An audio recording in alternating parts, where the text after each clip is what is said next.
السلام عليكم ورحمة الله وبركاته. عن عمار بن ياسر قال قال رسول الله صلى الله عليه وسلم ثلاثة لا يدخلون الجنة أبدا الديوس والرجلة من النساء ومدمن الخمر. عمار بن ياسر رضي الله تعالى عنه বলেন রাসূল সাল্লাল্লাহু আলাইহি ওয়াসাল্লাম বলেছেন তিন শ্রেণীর মানুষ কখনো জান্নাতে যাবে না। তিন শ্রেণীর মানুষ কখনো জান্নাতে যাবে না।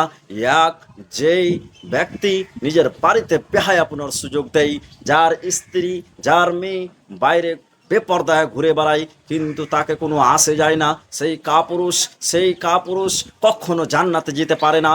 দুই, যে মেয়ে ছেলেদের স্যান্ডেল পরে, যে মেয়ে ছেলেদের পোশাক পরে, যে মেয়ে ছেলেদের প্যান্ট শার্ট পরে, সেই কখনো জান্নাতে যেতে পারে না।